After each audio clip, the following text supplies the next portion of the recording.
더불어민주당 서울특별시당 공식 팟캐스트 서당캐 대통령 선거 D-7에 맞게 대선 특집 7회 방송 지금부터 시작하도록 하겠습니다.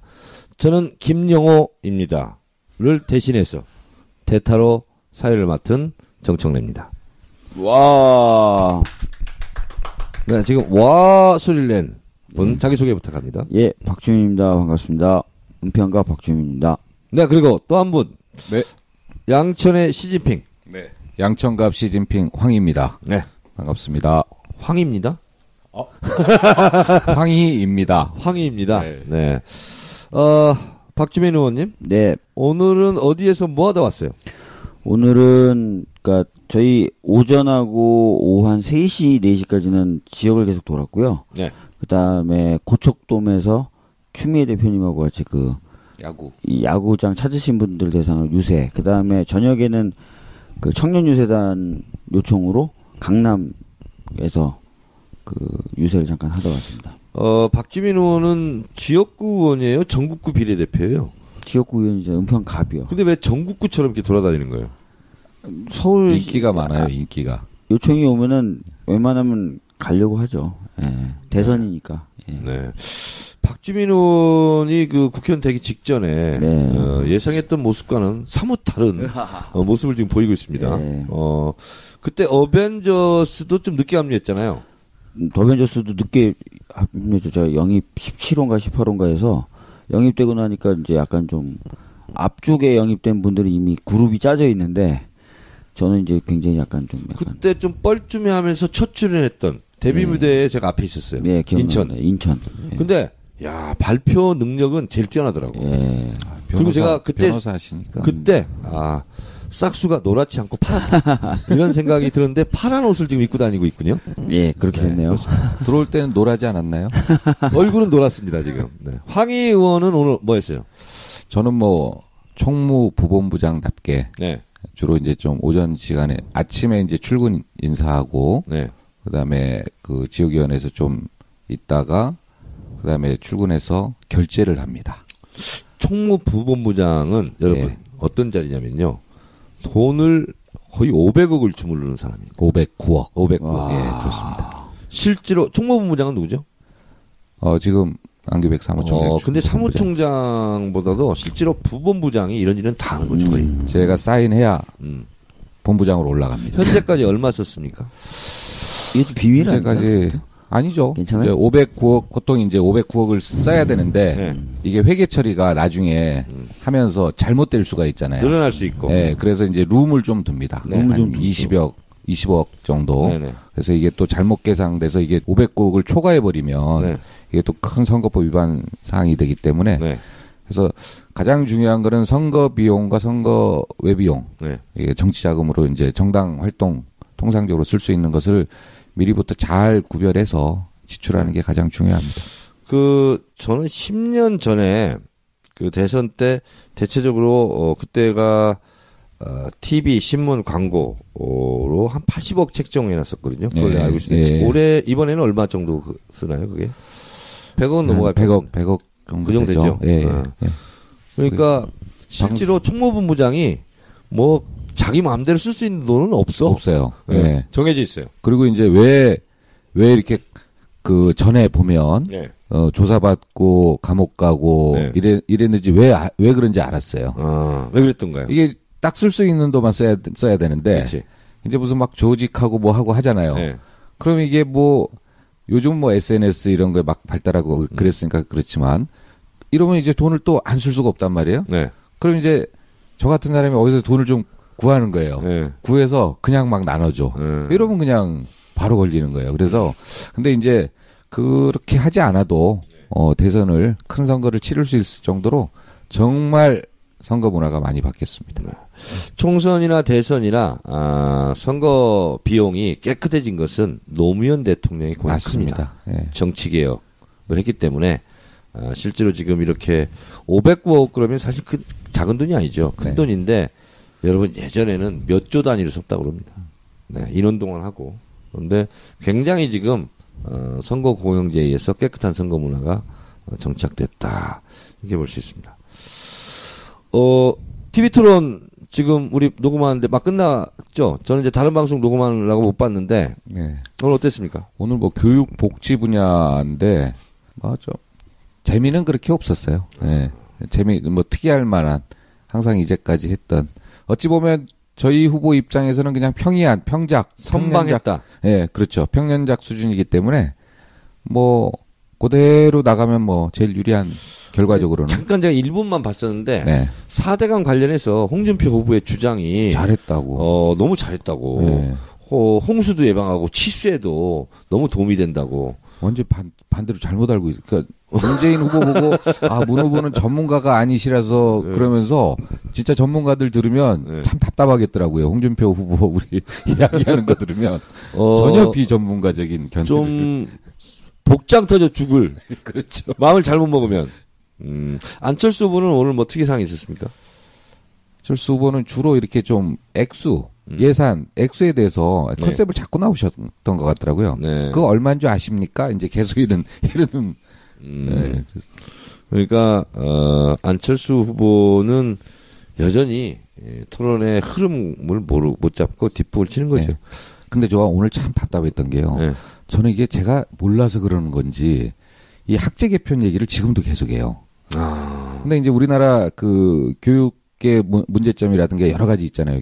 경쟁으로 내몰리고 뭐 대학 서열화, 사교육 시장 뭐 여러 가지가 있잖아요. 그다음에 창의적 교육을 하지 못하는 거. 이제 이런 전체 우리 교육계 문제가 이 양반 주장대로 하면 633을 552로 하면 바뀐다는 거예요. 그래서 제가 이해가 안 가는 거예요. 그래서 어느 후보가 또 우리 후보가 그랬나? 또 심상정 후보도 그랬고 아니 그 내용이 좀 바뀌어야 되는 거 아닙니까? 그랬더니 이 틀이 바뀌어야 내용도 바뀐다는 거예요. 그래서 이 틀에 대해서 별로 중요하진 않는데 이건 장황하게 설명하고 내용에 대해서는 정말 요만큼 설명하는 거예요. 그래서 야 저걸 바꿔서 좀 했으면 좋을 텐데 내용에 대해서는 별 내용이 없어. 근데 어떻게 그게 학제가 552가 되면 내용이 바뀌는지 제가 사실 지금도 좀 이해가 안 가요. 제가 후보라면 가서 아주 그냥 끝까지 물어볼 텐데 참 답답하더라고요. 그러니까 아세요 혹시? 라면 박스 있잖아요. 네. 라면 박스에다가 디자인에 공을 다 들이고 나니까 라면 박스에 늘 라면이 없는 거지. 그러니까 그런 거죠? 나만 느끼는 건지. 안철수 후보를 잘 아는 우리 당내 모 의원님께서 그런 얘기 하시더라고요. 포장은 화려한데 내용이 없다. 그 얘기를 하시더라고요. 근데 그렇게 똑똑한 양반이 내용에 대해서도 좀 기본적으로 좀 가르치고 얘기해야 될 텐데. 박주민 의원은 포장은 화려하지 않아. 근데 내용은 좀 화려한 것 같아. 아이고. 신문지에 쌌는데 네. 열어보니까 다이아몬드 금덩어리야. 군고구마 아니고요. 박주민 의원에게 즉석 질문 들어갑니다. 오늘 토론은 못 봤죠? 못 봤어요. 강남역에서 유세하고 올라오니까. 지금까지 토론 본 적 있어요? 두 번 봤습니다. 2번. 그래요? 네. 그러면 즉석 퀴즈 들어갑니다. 문재인 후보가 토론 중에 나오는 워딩 중에서 제일 기억에 남는 워딩이 뭐였어요? 문재인 후보의 워딩 중에요? 네. 2번 봤을 때가 이렇게 토론을 잘한다고 하셨을 때가 아니어가지고 네. 가슴이 막 조이면서 봐가지고 이렇게 딱 기억나는. 그러면 제가 주입을 하겠습니다. 좀 해주세요. 문재인 후보의 TV 토론의 백미는 뭐냐면 국방부는 국방부의 역할이 있고 외교부는 외교부의 역할이 있다. 통일부는 통일부의 역할이 있다. 대통령이 될 사람이 그런 말 하면 안 된다. 사드 관련된 주적 관련된 얘기는 저는 그거는 사실은 표 생각하면 그렇게 용감하게 발을 못 합니다. 네. 근데 그건 문 후보 성격답지 않게 정면 돌파한 거예요. 네. 그래서 저는 유사할 때마다 이 발언해요, 제가. 문재인 후보가 가장 빛나는 발언이 그거였다. 이렇게 생각합니다. 아니, 한간에는 요즘에 트럼프의 발언이라든지 이런 것들이, 진짜 우리 선거 쪽에 엑스맨 역할을 하는 거 아니냐는 얘기가 나올 정도로. 아니, 또 오늘 보도 보니까 김정은을 만나겠다. 이렇게 얘기를 했더라고요. 그리고 만나게 되면 영광스럽게 생각하겠다. 이런 식으로. 상당히 도와주는 것 같아요. 결과적으로. 근데 이제 미국과, 우리 대선과. 이러면 밀접한 관계가 있어요. 이러면 이 양반 태극기 집회 오면은 좌빨 용공 세력이라고. 그러니까요. 들을 텐데. 그냥 단순히 만나는 게 아니라 만나면 영광스럽게 생각했으니까 이거는. 근데 봐요. 트럼프가 됐기 때문에 문재인 대통령이 꼭 될 겁니다.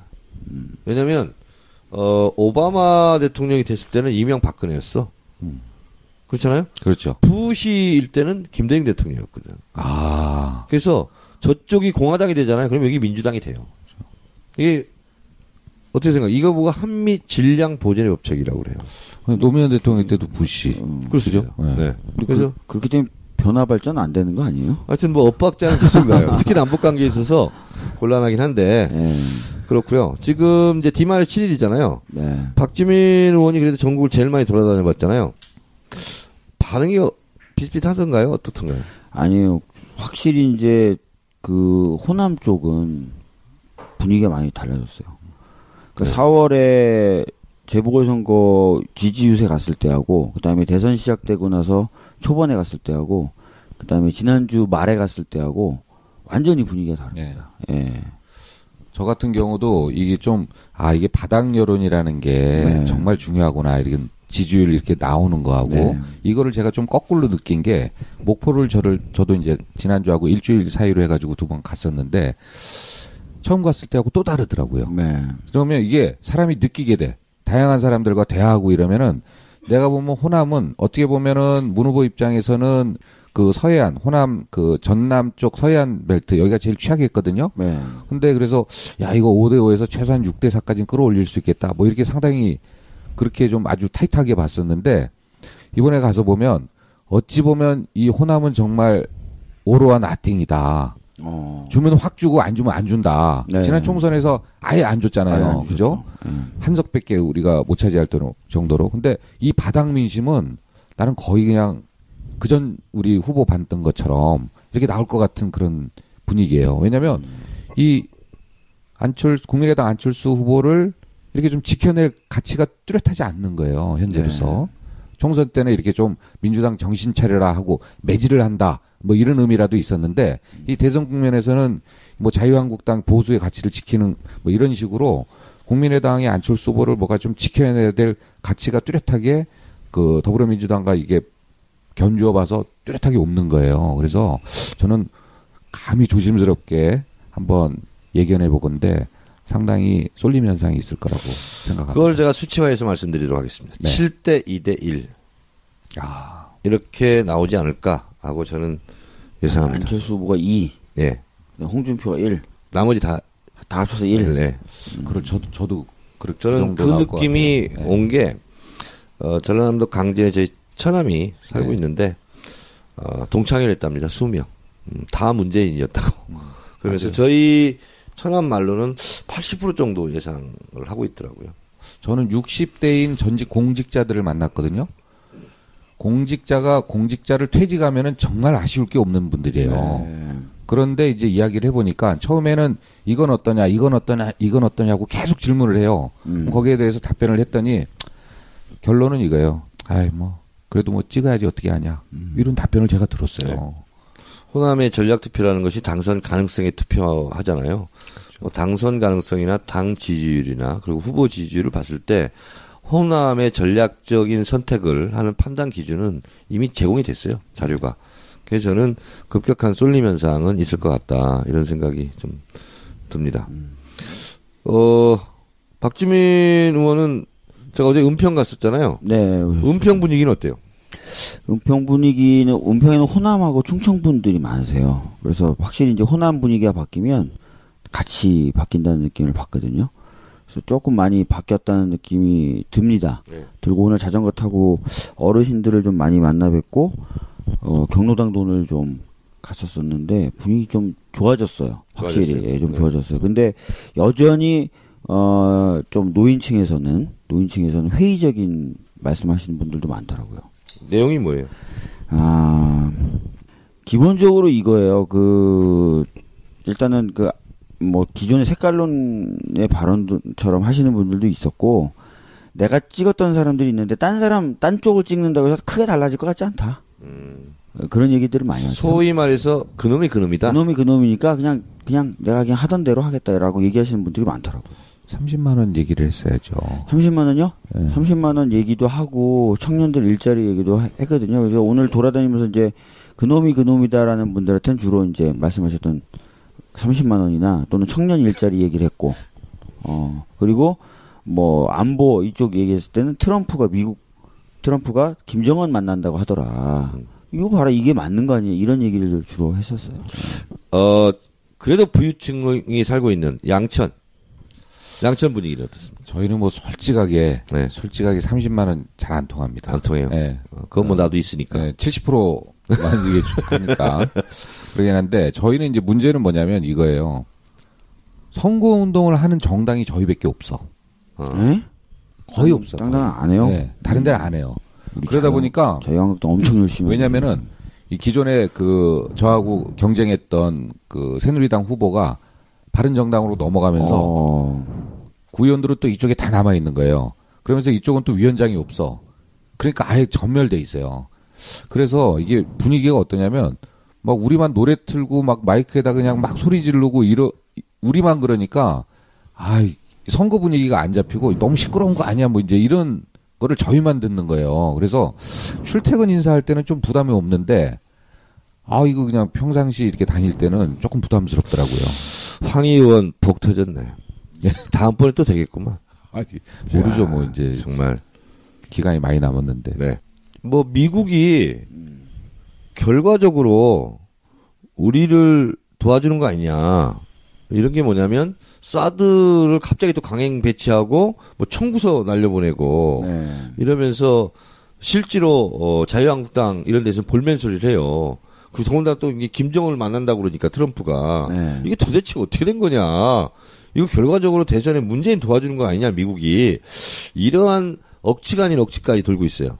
사드 강행 배치와 청구서 사건에 대해서 박주민 의원의 시원한 해설이 있겠습니다. 저는 사실 전문가는 아니고 오늘 김영호 의원님이 나오셨어야 되는데 근데 보니까 이제 보도들을 보니까 김관진 안보실장이 사드 배치를 좀 서두르면서 협상을 하면서 빌미를 좀 제공한 건 아니냐라는 얘기가 좀 나오고 또 트럼프 입장에서는 지지율이 낮은데 북한 문제를 해결함으로써 뭔가 돌파구를 찾고 싶어 하는데 기존 방법대로 그냥 억누르는 방법만으로는 북한과는 해결 안 될 것 같다고 판단을 좀 한 것 같대요. 그래서 북한과 대화도 하겠다라는 얘기는 며칠 전부터 나오다가 트럼프 직접 만나겠다는 얘기까지 이제 지금 나온 거죠. 그래서 제 생각에는 저희 쪽 대선이 끝나고 나면 분위기가 확 대화 모드로 갈 수도 있다고 생각해요.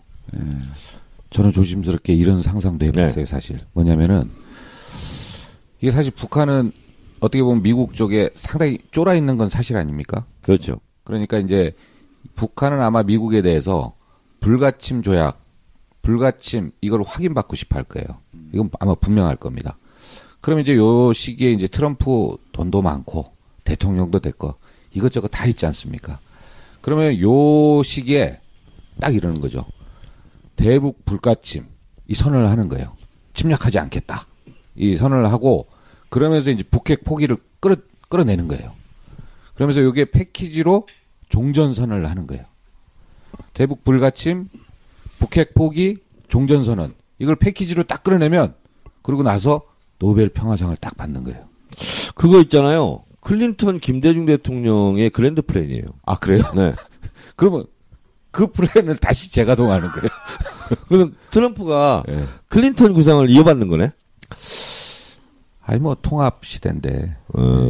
원래 2000년도에 김대중 클린턴의 구상이 뭐였냐면 북미 수교, 북일 수교, 불가침 선언, 정전협정을 평화협정으로 그리고 북핵 완전 불능화 이거였거든요. 그리고 남북철도 연결 이게 이제 일괄 타결 방식인데 너무 쉽게 되는 거 아니야? 황 의원님 말씀대로. 아니 근데 이제 그때보다 지금은 이미 상당히 익었다는 거죠. 익었죠. 왜냐하면 핵이 이미 몇 발 가지고 있다 뭐 이렇게 다 알려져 있고 그때는 또 핵이 있는지 없는지 이제 준비하는 단계였고. 그렇습니다. 그래서 이거는 상당히 농담처럼 얘기했지만 현실 가능성이 없는 건 아니다. 또 저도 그렇게 봐요. 트럼프 대통령 입장에서도 뭐 욕심 낼 만하다. 그러니까 사실 동서독 통일도 준비하고 예비한 거 있지만 올 때는 급작스럽게 왔죠, 사실은. 그렇죠. 원래 사건 발생은 두 가지가 있죠. 인시던트와 액시던트. 네, 그렇죠. 해석해 주세요. 그죠. 트래픽 액시던트라고 그러지 트래픽 인시던트라고 얘기 안 하죠. 그렇죠. 예. 네, 그래서 액시던트는 우연한 사고고 인시던트는 예정된 사고 이런 거 아니겠습니까? 그런 면에서 본다면 남북 관계도 우리가 노력하고 많은 것을 지금까지 해왔지만 갑작스럽게 올 수도 있어요. 특히 그렇죠. 트럼프 대통령의 성격상.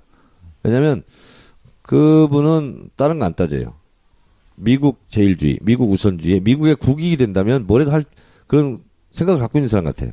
더군다나 지금 50년대 이후에 1950년대 이후에 최저 지지율이랍니다. 트럼프 대통령이. 그다음에 또 이게 미국의 어떤 중국이라든가 러시아의 관계들이 최근에 보면 러시아는 이미 풀려 있었고 중국과도 시진핑과의 그 정상회담을 통해서 상당 부분 좀 군사적 의미의 이런 대치 부분은 많이 좀 해소가 된 것 같아요. 그러다 보니까 굳이 그 차선에 있는 북한과의 관계를 너무 이렇게 좀 강하게 압박할 필요 없는 거 아닌가. 그래서 이 부분만 조금 해소하면은 뭐 충분히 그 동북아 쪽에서 그 중국과 러시아와는 잘 관계를 맺을 수 있다. 또 이런 식으로 전략이 변할 수도 있잖아요. 제가 트럼프의 자서전 다이제스트본을 한번 읽은 적이 있어요. 그런데 트럼프를 한마디로 말한다면 상업주의자거든요. 이익이 된다면 뭐든지 하는 사람. 그리고 협상력이 그렇게 좋대요. 네. 트럼프가. 그래서 그렇게 본다면 북한과 잘 지내는 것이 미국 국익에 도움이 된다라고 판단이 되면 미국도 뭐 조심스러운 사람이 아니잖아요. 트럼프가. 확 질러버릴 수도 있지. 북한하고 잘 지내자. 그렇게 할 수도 있을 것 같아요. 문제는 이제 현 정부가 이 사드를 대처하는 과정. 네. 이 부분을 짚고 넘어가지 않을 수가 없습니다. 네. 처음에는 이랬잖아요. 협상에 이게 졸속으로 이게 추진됐으니까 이건 차기 정부로 넘겨야 된다. 우리 문재인 후보가 계속 그렇게 주장했잖아요. 작년부터. 근데 그때마다 하는 얘기가 협상은 아무 문제가 없다. 잘 진행됐다. 이게 빨리 됐을 뿐이지 이게 잘 충분하게 논의가 되고 잘 진행됐다. 그리고 나서 이제 트럼프가 그 발언을 하니까 아니다. 재협상은 있을 수가 없다. 이게 계속 주장하다가 오늘 기사를 보니까 사드 배치 비용은 재협상이 불가다. 그러나 사드 비용은 한미 간 그 방위 분담금 이 차원에서 이거는 좀 재조정할 수 있다. 이렇게 또 말을 번복했어요. 그러면은 돈에 이렇게 사인해서 요거는 어디다 쓰고 이렇게 쓰지 않잖아요. 그 돈이 그 돈인데. 그 돈이죠. 예? 그래서 이거는 저는 둘 중에 하나라고 봐요. 뭔가 조금 무능하게 협약서가 있을 거 아닙니까? 사실 협약서도 2급 군사 기밀이지만 요거를 비용 부분만 국회 비준 그 동의를 받아야 될 사항이니까 비용 부분만 따로 떼서 평문화해 가지고 기밀 등급을 낮출 수 있어요. 예? 이렇게 해서 이거를 공개해야 돼요. 그래서 도대체 영어를 몰라서 그런 건지 무능해서 그런 건지 협약서를 어떻게 물건 들여오는데 제일 먼저 따질 게 물건값 누가 될 건지 따져야 될 거 아닙니까? 가장 기본적이고 상식적인 부분인데 그거를 못한 무능하게 했거나 아니면 이건 비리가 있습니다. 거의 방산비리 수준의 뭔가 뒷거래가 있을 수도 있다. 그래서 더불어민주당에서 사드 특검을 하자 이렇게 주장한 게 맞습니까? 네, 사드 관련돼서 제가 알기로는 먼저 국정조사를 먼저 얘기했던 것 같은데요. 네. 네, 그걸 통해서 진실을 좀 밝혀보자라고 얘기를 하고 있는 상황이어서 근데 이게 사실은 대선이 끝나면 이제 정권이 바뀌게 되면은 정권 차원에서 이제 조사를 하게 될 거라서 국정조사의 실효성이 있는지는 잘 모르겠습니다. 근데 우리 저 식당 가면 이러잖아요. 내가 계산할게. 네. 돈은 네가 내. 뭐 이런 거 있잖아요. 딱 그렇죠. 이런 식이야. 계산은 자기네가 협상을 해놓고 돈은 알아서 다음 정부가 알아서 해. 뭐 이런 식이니까. 돈은 내가 낼 테니까 그럼 지갑은 네 거 줘. 이렇게 또 나가야 되잖아요. 이렇게. 네? 완전히 이거는 무슨. 그래서 사드 관련해서 제가 좀 정리 말씀을 드리면 실제로 이렇게 소파 규정상 우리는 부지 제공 정도를 하는 거고 나머지 운영 비용은 미국이 부담한다 이렇게 돼 있는데 미국이 청구서를 날렸다가 외교안보 보좌관이 그게 아니다. 원칙은 지켜진다. 그렇게 말했다가 그 외교안보 보좌관이 다시 또 말을 바꿨어요. 난 대통령이 말하는 걸 거부할 수 없다. 또 이렇게 얘기했어요. 그래서 제가 봤을 때는 축구를 보면 이영표 선수 있죠. 헛다리 전략. 막 요란하게 해서 상대방을 현혹시키고 그러다가 결국은 방위비 분담 증액 쪽으로 이걸 지렛대로 활용하지 않을까 하는 예상을 조심스럽게 하는데 박주민 의원 지금 딴짓하고 있어요? 예. 뭔 짓 하고 있었어요? 아니 갑자기 문재인 세월호 이 검색어가 1등으로 올라와가지고. 아 그랬어요? 왜 그게 1등으로 올랐습니까? 뭐 오늘 SBS에서 단독이라고 하면서 세월호 인양을 늦췄던 거. 그게 이제 문재인 후보의 대선을 유리하게 하기 위한 것이다라는 해수부 공무원의 발언을 빌어가지고, 인양 고의 지연이 문 후보 측의 음모에 의한 것이다. 이런 식의 보도를 했는데, 그걸 또 사람들이 믿고 있어요, 지금. 박근혜 대통령 지휘하에. 이걸 지금 믿고 있어요, 지금 사람들이. 큰일 났습니다, 이거 지금. 말도 안 되는 거잖아요. 그러니까, 작년 4월, 5월, 6월 무렵에 계속 인양이 지연됐을 때 이미 탄핵될 걸 해수부 공무원들이 다 계산하고, 그 다음에 문 후보가 1등 할 걸 다 계산한 뒤에, 어떻게 말도 안 되는 이런 것들을 기사라고 썼고, 이거 사드도요, 사드 강행 조치한 것도 문재인 대통령이 사인해줬다. 이런 또 헛소리도 많았어요. 참, 진짜. 그리고, 트럼프가, 김정은 만나자고 한 것도, 문재인 후보의 요청에 의해서, 미국이 도와주기 위해서 그런 거다. 또 이런 음모론까지 나올 수도 있겠네. 그러니까요. 네. 도대체 왜, 참나, 진짜. 네, 근데 분명한 것은 사드는 어쨌든 새 정부가 들어서서 다시 한번 꼼꼼히 따져보고 재협상할 일 있으면 재협상을 해야 된다 이렇게 보고 뭐 트럼프도 한미 FTA를 지금 다시 재협상하자 이렇게 나오고 있는 마당에 우리도 실리 외교를 해야 되지 않을까 그런 생각이. 근데 오늘 또 그 관련해서 이제 그 언론 그 신문들의 논조가 대서특필한 게 뭐냐면 이거 국방부의 논리를 이제 그대로 이제 표현을 해줬는데 이게 뭐냐면 요거를 자꾸 들춰내면 가령 협약서 뭐 이런 거 하면은 오히려 미국에 빌미를 제공할 수 있다. 마치 미국의 논리대로 사드 비용을 우리가 낼 수도 있다. 뭐 이제 이런 식으로 기사를 노출했어요. 그럼 이렇게 뭉개고 가면 해결 안 할 방법이 있냐? 이거에 대해서는 또 아무런 답변도 못 하거든요. 네. 그러니까 이거는 이번 기회에 이거 완전히 진짜 일벌백계 해야 돼요. 그래서 다시는 이런 일을 발도 못 붙이게 한번 해야 돼요. 저는 사실 이 협약서 같은 것은 그 일 부분만 이 비용 부분에 해당되는 부분만 이거는 따로 떼가지고 그 양국 간이 뻔히 주장하는 거잖아요. 이거는 미국도 주장하는 거고 이거는 저는 밝혀내야 된다고 공개해야 된다고 봅니다. 사드 얘기 해봤고요. 잠깐 말 나온 김에 세월호, 우리 박주민 의원, 지금 대선 바쁜데, 어떻게 보면 대선 이슈에 밀려서 세월호가 조금 이렇게 수면 아래로 가라앉은 것 같아요. 가라앉은 것 같은데, 세월호 지금 어떻게 되고 있어요? 제가 지난주, 금요일 날, 광주 유세가 언제셨죠? 기억이 안 나네. 제가 4일 봤는데도 기억이 안 나네. 토요일. 토요일입니다. 목포 유세까지 하고 나서 신항에 가서 하루 가족분들과 자고 왔는데요. 지금, 인양 후에 수색을 지금 선체 수습을 위해서, 그러니까 미수습자 수습을 위해서 지금 여러 가지 작업을 하는데 속도가 의외로 안 나오고 있어요. 그래서 5층 부분에 천정이죠. 5층 천정을 뜯어내는 작업을 이제 시작하자라고 결정을 해가지고 제가 가는 날이 마침 5층 천정을 뜯어내는 20m 가로 세로 20m 20m 뜯어내는 작업을 그러니까 5일 정도 걸린다 그랬으니까 아마 이제 내일 정도면 마무리가 될 것 같은데 그러고 나면 아마 조금 더 진전이 될 것 같습니다. 예. 네. 지금 선체가 인양이 돼서 이제 육상으로 올라왔기 때문에 바닷속에 있을 때하고 이게 부식 정도가 다르잖아요, 지금. 그래서, 이 세월호 침몰 원인을 규명하려면 선체가 보존돼야 되잖아요. 인양만 하면 아무 의미 없잖아요. 네. 보존이 돼야 되는데, 지금 그런 부분도 좀 걱정이 돼요, 사실은. 그렇죠. 근데 지금 보존을 위해서도 선체조사위원회가 굉장히 신경을 많이 쓰고 있거든요. 그래서 최소한의, 하지만 이제 어느 정도 미수자분들 수습을 좀 빨리 해야 될 필요가 있기 때문에 계속 골머리 썩어가면서 이제 방법들 연구하고 있더라고요. 네. 어쨌든 대선이 끝나고서도 세월호 문제는 우리가 계속 우리의 관심 사항으로 계속 이제 가져가야 되기 때문에 박주민 의원은 세월호 언제까지 할 거예요? 저는 계속 하려고 하는데요. 언제까지 한다는 생각은 없고요. 네. 끝까지. 네. 지금 문 후보님도 사실은 이제 제 3주기 기억식 때 가셔서 추도사를 하면서 추도사 중간에 박수가 자꾸 나와가지고 문 후보님 처음에 막 놀라시더라고요. 근데 가족분들이 이제 추도사 끝나서 엄청 많이 우셨었는데 정말 가족분들이 듣고 싶어하는 얘기를 딱딱 골라서 하셨어요. 그렇죠.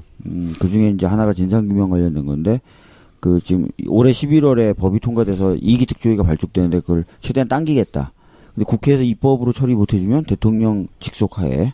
대통령 직권으로 하겠다. 예, 대통령 직권으로, 여러 가지 뭐, 위원회를 만들든지 해서 하겠다. 이렇게 얘기를 하셨는데, 그런 작업이 어떤 식으로 좀 준비되고 있느냐. 이게 좀 가족분들이 궁금해 하시더라고요. 근데 구체적인 내용은 아직 못 만들고 있는데, 말씀 여러 차례 반복하셨기 때문에, 정권 바뀌자마자 아마 실질적인 준비에 좀 들어갈 거다. 이렇게 말씀드리고 왔어요. 예.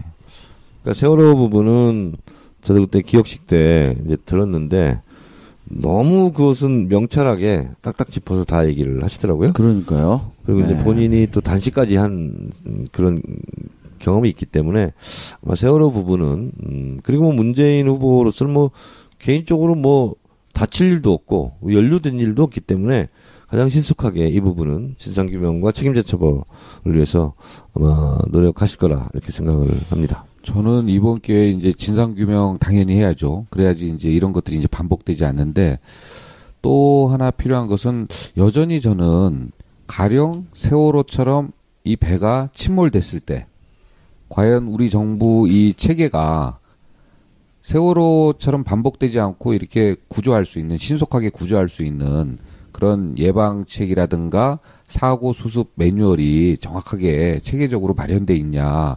이 부분에 대해서는 저는 사실 뭐 특별하게 발표되거나 준비된 것을 정치인인 저도 확인을 못 했는데 일반 국민들 입장에서는 이거 뭐가 대책이 나오고 뭐가 나와야 되는데 전혀 그게 없다고 그래요. 네. 예를 들어서 안전처. 세월호 사고가 나고 나서 이제 안전처가 생겼잖아요. 뭔가 대책을 네, 그렇죠. 앞으로는 이것을 재발 방지를 위한 안전처가 나왔는데 그 구조를 보면 위에 안전처 장관이 있고 그 밑에 소방청하고 뭐가 있어요. 네. 그리고 그 밑에 이제 5개 실이 있어요. 근데 여전히 똑같습니다. 그럼 실제 사고를 수습할 수 있는 꼭 세월호는 아니더라도 화재가 났을 때 이 소방 업무를 보는 소방 공무원들이 판단하고 대응할 수 있는 이 체계여야 되는데 이 장관은 실무를 몰라요. 그렇죠. 그다음에 그 밑에 여기도 다 행정 공무원들로 채워져 있어요. 그러면 아래에서도 협조가 안 되고 위에서는 판단이 안 서고 이제 가운데 소방 공무원들이 딱 껴있단 말이에요. 과연 이게 지금 그 대책으로 이 체계가 이렇게 마련됐는데 이런 체계로 오히려 어떻게 보면 거꾸로 돼 있습니다. 더 어렵게 만들어놨어요. 네. 그래서 그 옛날 그 9.11 때 그 뉴욕시 소방서장이 전체 뭐 예산부터 해가지고 모든 걸 책임지게 할 수 있는 모든 걸 밀어줬던 것처럼 그런 판단이 좀 쓸 수 있는 체계가 돼 있어야 되는데 저는 뭐 우리 사회가 아직 그런 체계가 마련이 안 됐다고 봅니다. 대선 얘기로 잠깐 또 돌아오겠습니다. 네. 바른정당 의원들이 탈당했어요. 네. 집단 탈당. 그리고 홍준표 지지선을 했거든요. 이제 앞으로 대선이 이제 일주일 정도 남았는데 뭐 이런 우리가 예상하지 못한 일들은 막 발생할 것 같아요. 바른정당의 집단 탈당 대선에 어느 정도 영향을 줄 수 있을까요? 확실히 뭐 보수 쪽은 좀 결집된다는 느낌을 좀 주겠죠. 네. 그래서 그러니까 50대 이상 또는 60대 이상 또 경북 쪽 이런 분들은 좀 보수가 결집하구나라는 느낌을 더 받으시면서 조금 더 마음 편하게 지지 의사를 표명한다든지 할 가능성은 좀 있다고 봅니다. 저는 솔직히. 홍준표 후보로서 뭐 당연히 호재고. 네, 호재죠. 네. 상대적으로 안철수 후보에게는 어떤 영향을 줄 수 있을까요? 안철수 후보에게는 당연히 좀 안 좋은 쪽으로 작용을 하겠죠. 네. 박주민 의원은 더불어민주당 입당하기 전에 안철수 후보 지지하지 않았어요? 그렇지는 않은데요. 그렇지는 않았어요? 그때도 문재인 지지했어요? 아니 그때는 뭐 문재인 후보로 나오신다 안 나오신다 뭐 얘기도 안 돼서. 2012년 때.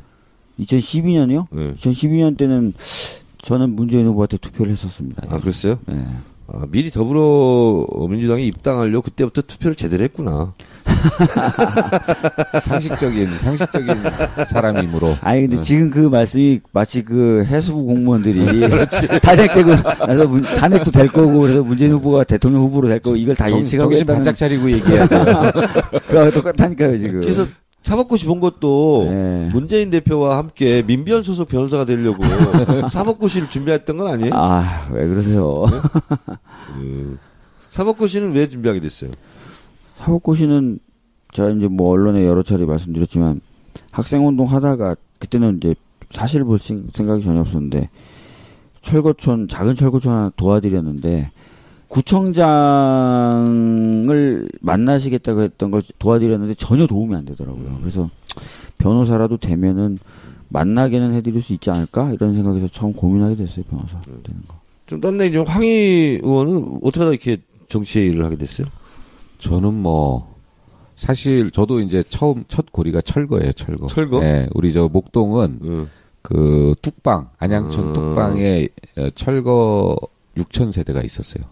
맞아. 우리 대학 때 그렇죠. 목동 철거 문제가 굉장히 맞습니다. 큰 이슈였어요. 네, 그래서 저희가 그때가 딱 고등학교 때였거든요. 그래서 항상 그 중학교 때 80년 5월 항쟁이 있고 이럴 때 저희가 그 영등포를 가로질러서 목동으로 들어왔는데 영등포 항상 데모하고 대학생 형들이 할 때 목동은 이제 다 논밭이고 그러니까 되게 평온한 동네였어요. 그래서 뭐 다 남의 일이었는데 제가 고등학교 올라가면서 이 문제가 우리 동네 문제가 된 거예요. 철거 깡패들 와가지고 불도저로 밀고 이러면서. 목동에 땅 좀 있었어요? 없었죠. 예. 그래서 이제 저희 흑수저구나. 예, 그렇죠. 아이도 막 죽고 이랬어요. 그러다 보니까 자연스럽게 저희는 이제 고등학생인데도 이렇게 막 대학생 형들이 이제 화염병 만들고 그러면 병도 날르고. 그다음에 86년도였을 거야. 83년도, 4년도, 5년도 이럴 텐데요. 그리고 저희가 이제 보통 성당 다녔으니까 성당에서 주로 이제 화염병 만들고 고등학교 때.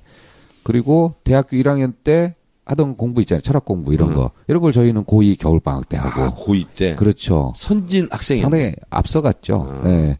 그래서 아마 그러다 보니까 자연스럽게 선택할 수 있는 길이 이렇게 좀. 철학 에세이를 그때 읽었다는 얘기네요. 그렇죠. 네. 그렇구나. 경제학 이야기 뭐 이런 거. 이야기. 공장의 불빛 노래 배우고. 네. 그러니까 미리 그 연습을 다 했구나. 아니, 환경이 그랬었습니다. 고등학교 때부터. 네. 환경이. 그럼 대학 가서도 학생운동을. 그런 사람이 잘 안 하게 돼요. 안 하게 돼. 대학교 가면. 왜냐면 선배들이 와가지고 너희 공부할래? 이러면 너네보다 2년 전에 했는데? 그래가지고 잘 안 하게 되고 가톨릭 민속연구회라든가 이제 다른 활동을 하게 되죠. 건방의 하늘을 찔렀구나. 아, 그렇죠. 그때는 한 책 3권 읽으면 뭐 거의 뭐 철학자 되는 수준인 줄 알고. 나도 대학을 딱 가보니까 무슨 크리스찬 아카데미 있잖아 이런 거. 흥사당. 고등학교 때부터 활동하는 애들은 완전히 뭐 그냥 모든 걸 다 알고 있는 선생님들이 있더라고. 그래서 막 처음엔 나도 기분 나빴어. 우리 뭐 영어 실력이라는 게 사실 고3 때까지 배운 영어 실력 갖고 그렇지. 평생 살잖아요. 그거랑 뭐 비슷하다고 생각합니다. 그렇구나. 이제 대선 -7 이렇게 됐는데 우리 황 의원은 청와대에 있어봤잖아요. 네. 행정관이었죠. 네. 정무수석실. 정무수석실에도 있었고 뒤에는 이제 홍보수석실에도 있고. 네. 어제 JTBC에서 보도를 했어요. 네. 문재인 후보가 청와대를 이렇게 개편하겠다. 그렇게 했는데 나는 있잖아요. 조금 생각이 달라요. 정부종합청사에서 이제 근무를 한다는 건데 너무 경호상의 어려움이 많을 것 같아. 그래서 저는 사실상 반대야. 네. 왜냐면 아무리 뭐 그러고 싶어도 국가 원수잖아요. 네. 그래서 항상 경호 인력이 따라다니고 그리고 대통령이 어디를 가려면 며칠 전부터 가서 보안 점검을 다 하잖아요. 그걸 감당할 수 있을까? 아, 정말 정확한 지적이신 것 같은데요. 이게 백악관을 보면 완빌딩입니다. 네. 완빌딩이고 주변은 야드로 이렇게 딱 돼 있잖아요. 경호하기 매우 좋은 환경이에요. 야드는 YARD. 그렇죠. 야드. 예. 그래서 이게 접근을 하면은 쥐새끼 한 마리도 근접하는 게 보이거든요. 네. 그리고 창문하고 문만 닫으면 다 경호가 돼요. 그런데 우리 청와대는 이 마당이 있고 담으로 돼 있잖아요. 그래서 경호하기 상당히 취약합니다. 그래서 이제 원 빌딩 차원에서 그렇게 들어가는 건 좋은데 이 빌딩이 그 빌딩이 아닌 거죠. 그렇죠. 경호상 적합한 빌딩이 주변에 아니고. 다 에워싸고 있고 광장도 앞에 있고. 그래서 이거는 제가 봐도 상당히 좀 불가능하지 않을까 이런 생각을 좀 조심스럽게 해보거든요. 네. 그렇지 않으면 어떻게 보면 정부 종합청사를 새로 리모델링 한다거나 보강한다거나 새로 짓거나 뭐 이럴 수도 있는데 어쨌든 문 후보는 그거마저도 필요 없는 그런 대통령이 되겠다 뭐 이제 이런 뜻도 포함되신 것 같아요. 그러니까 지금 청와대 구조는 아닌 것 같아요. 제가 봐도 대통령 집무실과 비서들이 근무하는 데가 500m 정도 떨어져 있다는 거죠. 근데 이제 그에 비해서 백악관 같은 경우 30m 떨어져 있다는 거야. 네. 대통령 집무실하고 그냥 걸어서 왔다 갔다 하고 같은 빌딩이니까. 네, 그건 필요한 것 같아. 네, 근데 맞습니다. 지금의 세종로 그 정부종합청사는 대통령이 집무하기에는 여러 가지로 안 좋은 조건이다. 그런 생각이 들고 바로 앞이 이제 광장이잖아요. 거기 와서 이제 뭐 데모하고 좀 불편할 수도 있어요. 사람들이 오히려. 그러니까. 네. 그래서 이제 경찰들이 사실은 청와대 진격투쟁할 때 막는 데가 마지노선이 뭐냐면 광화문 내거리예요. 네. 조선일보 거기에서 바리케이트를 일단 치거든. 근데 정부종합청사는 바로 코앞에까지 그렇죠. 시위군중들이 그러니까 집회 시위는 우리 같은 진보 진영만 하는 게 아니라 어버이연합 이런 데 있잖아요. 그렇죠. 무지막지한데 가스통 갖고 와서 할 수도 있거든요. 또 이럴 수 있잖아요. 박근혜 때도 여기까지 왔는데 문재인 때 여기까지 못 오게? 뭐 이럴 수도 있잖아요. 그죠? 네. 그래서 저는 그런 부분이 좀 걱정되긴 한데 황 의원은 언제 청와대에 들어왔어요? 저는 처음 인수위 때부터. 같이, 예. 그러면 인수위가 없는 지금 이제 대선이 되잖아요. 그러면 본인의 경험상 뭐 지금 행자부 내에 기획위원회 뭐 이런 것도 꾸릴 수 있다 해서 뭐 하겠다는데 본인이 지금 인수위에 들어간다. 네. 그러면 뭐 어떤 일을 주로 해야 돼요? 그러니까 먼저 그 인수위 프로세스를 먼저 말씀드리면 사실 이렇습니다. 인수위가 구성되고 그다음에 이제 부처의 업무 보고를 받아야 됩니다. 네. 이게 부처의 업무 보고를 받지 않고는 뭐 어떻게 해도 이 전 정권이 어떻게 그 국정을 운영했고 이 부처 기능이 뭔지 이거는 뭐 국회 상임위 뭐 몇 년을 해도 이건 알 수가 없어요. 네. 그래서 부처의 업무 보고를 받고 그다음에 새로운 정부가 받은 업무 보고를 기반으로 해가지고 어떻게 국정을 운영할 건지에 대해서 기조라든가 방향을 설정하고 대통령 아젠다, 부처 아젠다를 각각 설정을 하게 되죠. 네. 그리고 나서 거기에 적합하게 정부 행정조직을 개편합니다. 네.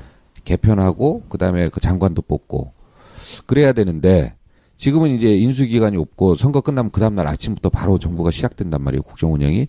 그렇기 때문에 청와대 직원을 뽑아야 되겠죠, 먼저. 그래서 문재인 후보가 총리를 생각해 두는 사람이 있다. 이게 불가피하게 선거 이전에 뭐 다른 후보도 마찬가지로 사실 그렇게 해야 됩니다. 최소한 총리라든가 비서실장, 주요 수석 여기는 사실은 조금 선정할 필요가 있어요. 네. 그래서 이분들이 중심이 돼서 그 한 5월 정도에 그 부처의 업무 보고를 받고 근데 청와대 직원은 아마 100% 못 뽑을 거예요. 한 70% 수준 정도로 원래 전통적으로 있는 조직들이 있지 않습니까? 네. 뭐 정무라든가 홍보라든가 민정이라든가 인사라든가 요 정도만 뽑아놓고 그 인수위 기간 동안 활동하던 그 인수위를 대체할 만한 그런 그 기간을 보내고 그리고 나서 이제 부처 업무 보고 받고 국정 방향을 설정하고 행정조직 개편하고 장관 인선하고 또 나머지 거기에 맞게 청와대 조직을 보강하는 이런 방식으로 가야 하는 거 아닌가 그렇게 생각하고 있습니다. 황 의원의 답변을 들어보니까 믿음직해요.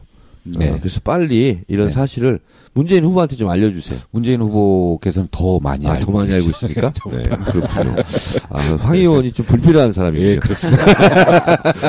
그렇군요. 네. 대통령 당선이 되잖아요. 그럼 현직 대통령이 되지 않습니까? 네. 제일 먼저 뭘 전해봤습니다. 그게 뭘까요? 블랙박스를 전달받는답니다. 뭘 하는 거죠? 전 몰라요. 대한민국의 국방 지도. 맞아요. 무기는 어디에 있고 뭐가 있고 있잖아요. 군사 비밀. 그 블랙박스를 제일 먼저 받는답니다. 그러면 문재인 후보는 그거 보시면 좀 그러게. 이거 많이 바뀌었네 옛날이랑. 이게 부대가 왜 일로 가 있지? 뭐 이제. 그러니까 이제 대통령이 당선되면 국가의 원수이고 그리고 국군 통수권자이고. 근데 제일 중요한 게 뭐니 해도 안보. 국군 통수권자로서의 활동 그것이 제일 중요한 것 같아요. 인수 받자마자. 그래서 국방부의 블랙박스 이거를 제일 먼저 받아서 그걸 열어본답니다. 뭐 그리고 이제 어쨌든 민주국가이다 보니까 새로운 대통령이 되면 또 새로운 대통령의 국정 철학에 맞게 모든 부처가 또 알아서 또 움직이는 경향이 있더라고요 보니까. 네. 그렇죠. 근데 요번 대선의 좀 특징 중에 하나가 이 안보가 상당히 중요한 이슈로 떠올랐는데 어찌 보면 좀 비교해 보면 그 옛날 그 진보 보수가 각자 주장하던 안보 여기서 각자 이렇게 조금씩 그 교집합 부분으로 좀 다가선 거 아닌가. 약간 그런 느낌이 들죠. 그죠? 네. 그래서 저는 이제 우리 사회에서 안보가 가장 이념을 가르는 가장 큰 기준이었다면 이제는 거꾸로 안보가 이 이념, 특히 이제 진보, 약간 우리 사회에 일그러진 그 보수라든가 이제 이런 부분들이 좀 합리적이고 건전화되고 그러면서 안보야말로 진보와 보수를 통합하고 국익 중심으로 좀 모이게 할 수 있는 그런 허브 역할을 할 수 있는 오히려 그런 아이템이 되지 않을까. 저는 또 그런 생각을 한번 해봤어요. 이번 대선의 특징을 제가 대충 간추려 보니까 안보 이슈가 지지율에 크게 영향을 미치지 못했고 또 지역주의, 지역 감정이 크게 영향을 미치지 못했던 네. 것 같고 그리고 예년 대선과 달리 사실은 이 정도면 큰 사고 없이 지나가는 대선입니다. 그렇죠. 제가 봤을 때는. 그래서 어떻게 보면 다자구도 상에서 후보 개인의 개인기 이것도 많이 작용한 네. 그리고 TV 토론이 이렇게 영향력을 급격하게 맞습니다. 좌지우지했던 선거도 없었거든요. 근데 그것은 이제 원고 없이 그냥 막 토론을 해버리니까 그렇죠. 관심도 높아지고 TV 시청률도 엄청 높아지고 어떤 몇 가지 특징이 있었던 대선이었던 것 같습니다. 우리 박주민 의원 네. 어떤 각오로 대선에 임하는지 각오와 결의를 밝혀주세요. 많은 의원님들이 그렇게 얘기하시지만 저는 재선거 또는 뭐 그 어떤 선거보다 더 중요한 선거라고 생각을 하고 마지막까지 이제 바닥도 훑고 뭐 할 수 있는 건 지금 다 하려고 생각하고 있거든요. 네. 그래서 뭐 진짜 아까 말씀드렸던 대로 자전거 타고 진짜 막 골목골목 다니면서 인사드리고 재선거 때도 안 해봤던 거거든요. 그거는 그거 지금 다 해보고 있고 하여튼 뭐 할 수 있는 건 다 하고 있습니다. 그리고 대선이니까 이제 약간 오히려 더 상상력은 더 풍부해지더라고요. 제가 뭐 공약 같은 거 만들어서 페이스북 페이지에다 또 막 올리고 공약 설명을 그다음에 이제 뭐 카톡으로도 좀 전파할 수 있을 만한 내용들 이런 것들 같은 것도 좀 정리해보면 어떨까 막 이런 고민도 좀 하게 되고 막. 그 문재인의 국민의원 프로젝트 알아요, 몰라요? 알고 있어요. 그리고 했어요, 안 했어요? 저는 안 했는데요. 네. 왜 안 하는 거예요? 싫어요? 아니요. 좋죠. 빨리 하세요. 예, 알겠습니다. 예. 네. 그 박주민 의원 있잖아요. 네. 황희 의원, 김영호 의원 이렇게 제가 이제 초선 의원님들이 이렇게 활동을 알게 됐잖아요. 제가 방송 나갈 때마다 이런 얘기합니다. 2012년과 달라진 세계가 있다. 그게 뭐냐면 후보의 준비 정도가 많이 달라졌다. 네. SNS도 우리 열심히 한다. 무엇보다도 현역 국회의원들이 눈에 띄게 자기 선거 못지않게 열심히 뛰고 있다. 이게 우리 당에 굉장히 좋은 징조이다. 2012년도에는 실제로 안 뛰었어요. 현역 국회의원들이. 근데 지금은 박주민 의원 이렇게 열심히 뛰잖아요. 김영호도 열심히 뛰고 황희 의원도 얼마나 열심히 해요. 그래서 이게 근데 SNS상에서 이미 대중들은 많이 알고 있더라고. 2012년과 달리 이번 대선은 민주당 국회의원들이 진짜 열심히 뛰고 있다. 네.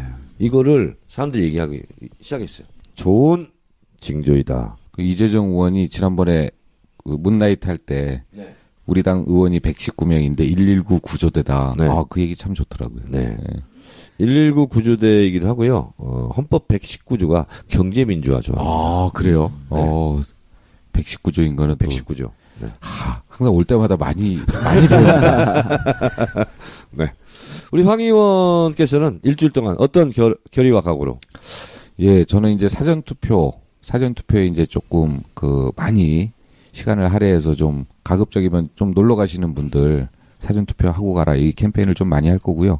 제가 6, 7, 8일 특별히 6, 7, 8일은 3일 동안은 이렇게 유세차 타고 직접 동네를 하루 종일 다니려고 그래요. 그래서 이런 거 있잖아요. 장미 미용실 사장님 안녕하세요. 네. 어디 김밥집 안녕하세요 사장님 뭐 이런 거를 구석구석 돌면서 한번 하려고 그래요. 그러면 예. 제대로 하려면 보좌관한테 시키세요. 그 장미 미용실 원장 있잖아요. 이름을 다 적어오라고. 그 움직이는 동선에 따라서. 그런데 또 이름을 안 부르면 또 항의가 들어오더라고. 왜 내 이름 안 부르고 지나가냐고. 아니 그러니까 예. 그걸 좀 하라고 이렇게. 예. 보장 보고 장민미용실 원장님 조금 더 디테일하게. 좀 더 디테일하게. 예를 들면 우리 하면서 이렇게 하거든요. 튼튼 약국 이호나 약사님, 예. 감사합니다. 예. 창문 열고 손 한번 흔들어 주세요. 그거 좋더라고요. 이름 불러주면 더 좋아합니다. 예. 계란빵집 김영임 사장님, 서강동에서 망원동으로 이사 오셨는데 뭐 요즘 뭐 편안하시죠? 예, 그러니까요. 이렇게. 그리고 반응이 금방 오고 네. 제가 이번 선거 로고송 중에 네. 내꺼 할 인피니티 노래 있잖아요. 네. 그 노래 너무 좋은 것 같아요. 한번 해보세요. 기호 1번. 요때가 너무 좋은 것 같아요. 기호 1번. 이게 너무 애절하죠. 진성에서 가성으로 넘어갈 때. 이거 너무 좋더라고요. 저희는 그래서 마지막 일요일 날 작전을 하나 짰어요. 네. 한 60명 정도 동원해서 처음에는 우리가 이러는 거예요. 저희 이제 현대백화점 넓은 광장이 있거든요. 거기 이제 선거운동원이 7명이잖아요. 이 대학생들이 이 인피니티 노래에 맞춰서 딱 무용을 하는 거야. 갑자기 느닷없이. 옷 입었으니까. 선거운동 하나 보다. 이럴 때 선거운동 안 입은 사람이 갑자기 2배, 14명이 또 탁 투입되면서 플래시몹 하고 그 다음에 30명이 딱 하면서 이 군무를 50명, 60명이 한번 쫙 하는 거예요. 그리고 유세 안 하고 확 빠지는 거야. 우리 정청래 교주님 하는 방식으로 확 뒤도 안 돌아보고 싹 하는 거죠. 그래서 요거를 잠깐 확 돌아보고 갔습니까? 아니 뒤도 안 돌아보고 인기 있는 사람 그런다면서요. 이제 끝나면 얘네 유세할 텐데 왜 유세 안 하지? 뭔가 좀 아쉽잖아요. 아쉬울 때 확 돌아가고 그거를 옥상에서 다 촬영해서 요거를 쓸 그 인터넷으로 유튜브로 확 뿌리려고요. 열심히 준비하고 있습니다. 네. 하여튼 뭐 이렇게 열심히 하다 보면 여러 가지 아이디어가 떠오르고요. 뭐 문나이트에서 그래서 보통 이런 얘기 하죠. 앉아서 생각하지 마라. 걸으며 생각하라. 걸으며 생각하지 마라. 뛰면서 생각하라. 이런 훌륭한 말을 누군가 했죠. 오늘도 많이 배워갑니다. 제가 지금 그냥 한 겁니다. 많이 배워갑니다. 네. 박주민 의원 보니까 뭐 세수도 안 하고 다니는 것 같아요. 세수는 하고 다니세요. 아무리 이게 샤워하는데 아까 말씀드렸던 오늘은 그 신사 고개가 있는데 신사동이라고 거기 고개를 자전거 타고 올랐더니 땀을 엄청 많이 흘렸어요. 그러니까 은평구에 강남구가 있는 게 아니라 은평구에 신사동이 있거든요. 은평구도 신사동. 거기가 신사동을 지나가고 있거든요. 자전거를 타고. 은평구에도 신사동이 있습니다. 그렇습니다. 예. 거기가 완전 주택가고 우리 동네도 신사동이 하나 있는데. 있습니까? 신정사동. 줄여서 우리가 신사동이에요. 그렇군요. 죄송합니다. 네. 하여튼 신사복 잘 입고 다니시는군요. 저도 신사복 입었어요, 지금. 네, 하여튼 오늘, 김영호 의원이 갑자기, 이렇게, 불출석하는 바람에 제가 대리 출석해가지고 오늘 이렇게 진행을 했는데, 다음에는 절대 이런, 결례를 하지 않도록, 김영호 의원을 엄중제가, 꾸짖겠습니다. 불출석할 경우에는 뭔가 좀 제재가 필요합니다. 제재가 필요하고, 그리고 이에 대한 징벌적 손해배상을 우리가 해야 됩니다. 그래서 김영호 의원이 다음에는 진행을 할 수 있도록 이렇게 박주민 의원께서 노력해 주세요. 알겠습니다.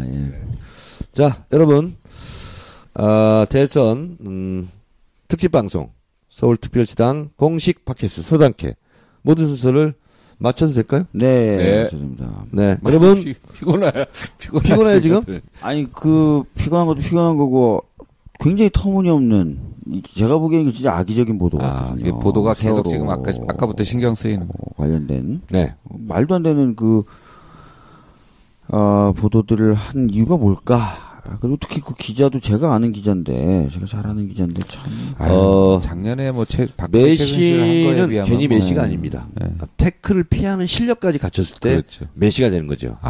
그렇죠. 네. 그래서 축구를 아무리 잘한다고 해서 골을 많이 넣는 게 아닙니다. 태클을 피하는 능력까지 갖추고 있어야 세계적인 스트라이커가 되는 것처럼 문재인 후보 이렇게 도와주고 있는 우리들이 그런 태클을 다 넘고 정권 교체를 위해서 남은 7일 열정을 쏟아붓는 그 한 주가 되자고 다짐하면서 오늘 방송을 마치도록 하겠습니다. 감사합니다. 감사합니다.